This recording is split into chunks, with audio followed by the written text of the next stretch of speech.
जीवन एहीपरि जियंतु जेपरि निजकु पसंद आसुथुबो, काहींकि ना अन्य लोकंक पसंद सबुबेले बदलु थाए।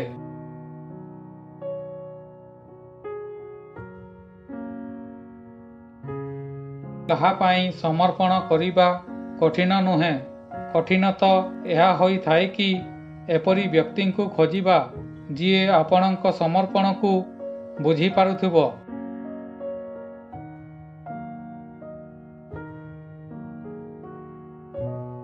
समयर चक बहुत बेगरे घुरु थाए, सेथिपाई ना तो निजर शक्ति उपरे केबे अहंकार करिबो, ना तो निजर धन उपरे केबे गर्व करिबो।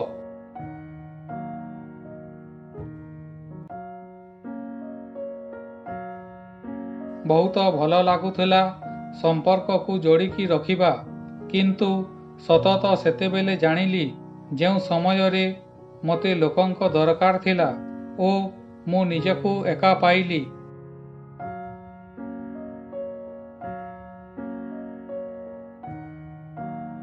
शहे गुण बढ़ी जाई थाए सुंदरता केवल हसिबा द्वारा, किंतु तथापि मध्य किछि लोक तांको मुह को फुलाइबा छाड़ी न थांती।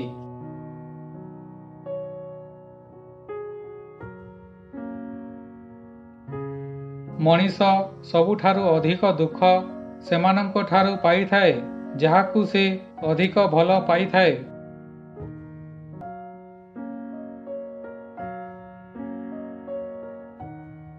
मते जणा नथिला कि सुख और बयस एका सांगरे रहंती नाही। जेतेबेले बहुत कष्ट करी सुख को घर को आनिली, बयस मो ठारु चालीगला।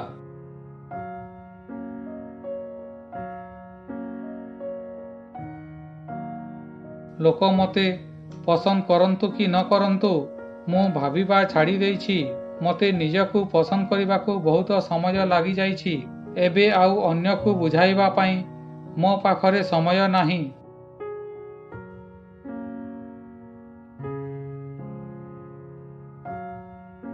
सबु किछि बदली जाई थाए समय सहित। प्रथमे अभिमान करुथिली, एबे अपेक्षा करुछि।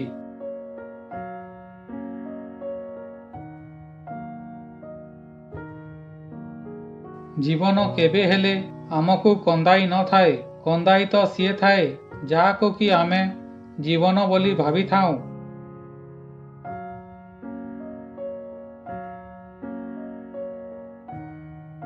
अन्य लोकंक भूल को देखिबा पाई बुद्धि दरकार, किंतु निजर भूल को देखिबा पाई साहस दरकार।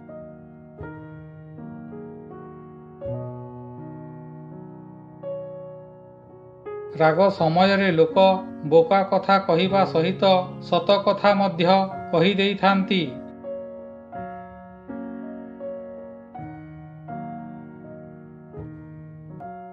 मनीष माने दुईटी समय रे मिलिमिशि काम करिथांती। प्रथमटी हेला उपरकू उठुथुबा लोकर गोड़ को टाणिबा समय रे ओ द्वितीयटी मरी जाइथिबा लोककू उपरकू उठाइबा समय रे।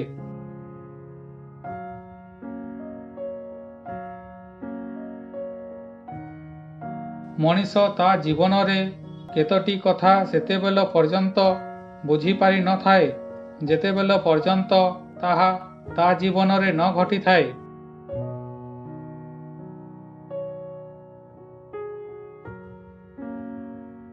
निजे कांदिली ओ कांदिकी चुप होई गली, एहा भाविकी जे जदि केही निजर थांता आजी कांदिबाकू देई न थांता।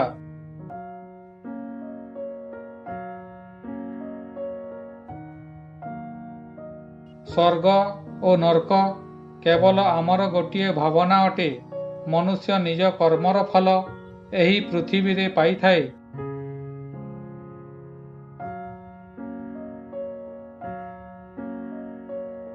स्वार्थरे तैयारी होइथिबा संपर्क जेते चेष्टा कले मध्य अधिक दिन तिष्टि न थाए ओ स्नेह और प्रेमरे तैयारी होइथिबा संपर्क मध्यरे जेते झड़ झंझा आसिले मध्य केबे भांगी न थाए।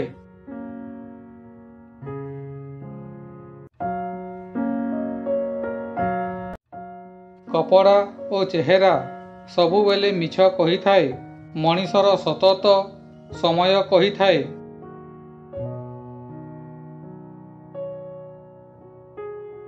ଯେଉଁ ଦିନ ଯାଏ ଆପଣ ଆପଣଙ୍କ ଦୁଃଖର କାରଣ ଅନ୍ୟକୁ ଭାବୁଥିବେ, ସେହି ଦିନ ଯାଏ ଆପଣଙ୍କ ଦୁଃଖ ଓ କଷ୍ଟ କେବେ ଯିବ ନାହିଁ।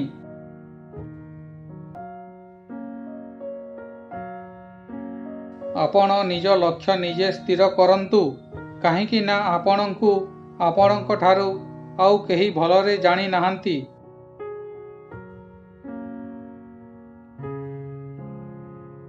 ଯେଉଁଦିନ ନିଜେ ନିଜ ଖୁସିର ମାଲିକ ହୋଇଯିବେ, ସେହିଦିନ ଆପଣଙ୍କୁ ଆଉ କେହି କନ୍ଦାଇ ପାରିବେ ନାହିଁ।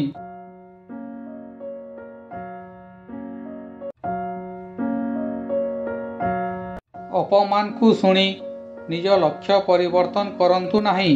ଲକ୍ଷ୍ୟ ଥରେ ମିଳିଗଲେ ଆପଣଙ୍କୁ ଅପମାନ କରୁଥିବା ଲୋକ ପ୍ରଶଂସା କରିବା ଆରମ୍ଭ କରିଦେବେ।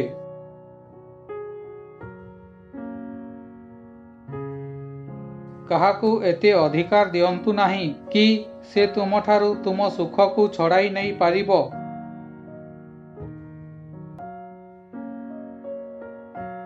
କଥା କମ୍ କୁହ ଓ କାମ ଅଧିକ କର, କାହିଁକି ନା ଆଜିର ଲୋକ କମ୍ ଶୁଣୁଛନ୍ତି ଓ ବେଶୀ ଦେଖୁଛନ୍ତି।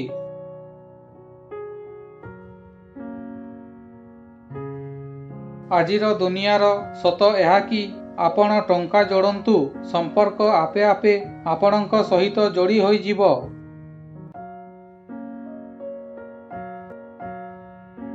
ଆଜିର ଭିଡ଼ିଓଟି କିପରି ଲାଗିଲା କମେଣ୍ଟ କରନ୍ତୁ। ଭଲ ଲାଗିଥିଲେ ଲାଇକ୍ ସେୟାର କରନ୍ତୁ। ପ୍ରଥମ ଥର ଦେଖୁଥିଲେ ସବସ୍କ୍ରାଇବ୍ କରି ବେଲ୍ ଘଣ୍ଟିକୁ ଅଲ୍ କରନ୍ତୁ। ପୁଣି ଦେଖା ହେବ ଆଉ ଏକ ଭିଡ଼ିଓ ସହିତ। ଧନ୍ୟବାଦ।